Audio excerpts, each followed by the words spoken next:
So ಇವತ್ತಿನ video synonyms ಮೇಲೆ ಇರುತ್ತೆ. ಸೊ ಸಿನೋನಿಮ್ಸ್ ಏನಕ್ಕೆ ಯೂಸ್ ಮಾಡಬೇಕು, ಇಲ್ಲ ಸಿನೋನಿಮ್ಸ್ ನಾವು ಏನಕ್ಕೆ ತಿಳ್ಕೋಬೇಕು ಅನ್ನೋದನ್ನ ನೋಡೋಣ.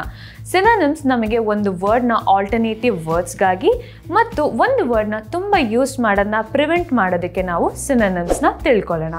ಸೊ ಇವತ್ತಿನ ಸಿನೋನಿಮ್ಸ್ ಯಾವ್ದ್ರ ಮೇಲೆ ನೋಡ್ತಿದ್ದೀವಿ ಅಂದರೆ ಅಫೋರ್ಡಬಲ್ ಅನ್ನೋ ವರ್ಡ್ಗೆ ನೋಡ್ತಿದ್ದೀವಿ. ಏನಕ್ಕೆ ಅಫೋರ್ಡಬಲ್ ಚೂಸ್ ಮಾಡಿದ್ದೀವಿ ಅಂದರೆ ನಮ್ಮ ಪಾಸ್ಟ್ ವಿಡಿಯೋದಲ್ಲಿ ನಾವು ಅಫೋರ್ಡಬಲ್ ಬಗ್ಗೆ ಕಂಪ್ಲೀಟಾಗಿ ಎಕ್ಸ್ಪ್ಲೇನ್ ಮಾಡಿದ್ದೀವಿ. ಹೋಪ್ ನಿಮಗೆ ಆ ವಿಡಿಯೋದಲ್ಲಿ ಅಫೋರ್ಡಬಲ್ ಅಂದರೆ ಏನು ಅಂತ ಕಂಪ್ಲೀಟಾಗಿ ತಿಳಿದಿರತ್ತೆ. ಸೊ ಈ ಸಿನೋನಿಮ್ ಫಾರ್ ಅಫೋರ್ಡಬಲ್ ಅಲ್ಲಿ ರೀಸನಬಲ್, ಚೀಪ್ ಮತ್ತು ಇನ್ಎಕ್ಸ್ಪೆನ್ಸಿವ್ ಅನ್ನೋ ವರ್ಡ್ಸ್ನ ನಾವು ಯೂಸ್ ಮಾಡ್ಬೋದು. ಇದನ್ನ ಒನ್ ಬೈ ಒನ್ ಆಗಿ ನಾವು ನೋಡ್ತಾ ಬರೋಣ.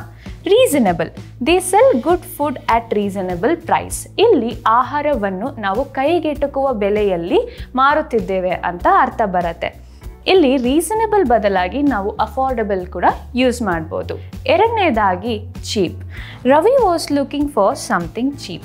ರವಿ ಕೈಗೆಟುಕುವ ವಸ್ತುವನ್ನು ಹುಡುಕುವುದರಲ್ಲಿ ಹಲವಾರು ಸಮಯವನ್ನು ಕಳೆದರು ಅಂತ ಬರುತ್ತೆ.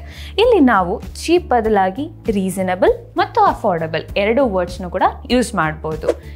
ಕೊನೆಯದಾಗಿ ಇನ್ಎಕ್ಸ್ಪೆನ್ಸಿವ್ನ ನೋಡೋಣ. They sell inexpensive children's clothes.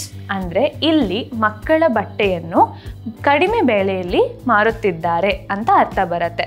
So ನಾವಿಲ್ಲಿ ಇನ್ಎಕ್ಸ್ಪೆನ್ಸಿವ್ ಬದಲಾಗಿ ಚೀಪ್, ರೀಸನಬಲ್ ಮತ್ತು ಅಫೋರ್ಡಬಲ್ ಅನ್ನೋ ವರ್ಡ್ಸ್ನ ಯೂಸ್ ಮಾಡ್ಬೋದು. ಸೊ ಸಿನೋನಿಮ್ಸ್ ಕಲಿಯುವ ಬಿಗ್ಗೆಸ್ಟ್ ಅಡ್ವಾಂಟೇಜ್ ಏನಂದರೆ ನಾವು ಯಾವುದೇ ಒಂದು ವರ್ಡ್ನ ಓವರ್ ಯೂಸ್ ಮಾಡ್ದೇ ನೋಡ್ಕೋಬೋದು. ದಟ್ ಈಸ್ ಈ 4 ವರ್ಡ್ಸ್ನೂ ಕೂಡ ನಾವು ಇಂಟರ್ಚೇಂಜ್ ಮಾಡಿ ಯೂಸ್ ಮಾಡ್ತಾ ಬರ್ಬೋದು. ಈ ವಿಡಿಯೋ ಇಷ್ಟ ಆಗಿದ್ದಲ್ಲಿ ಲೈಕ್ ಮಾಡಿ ಮತ್ತು ನಮ್ಮ ನೆಕ್ಸ್ಟ್ ವಿಡಿಯೋ ಆಂಟೋನಿಮ್ಸ್ ಮೇಲೆ ಇರುತ್ತೆ. And don't forget to follow English partner Kannada page.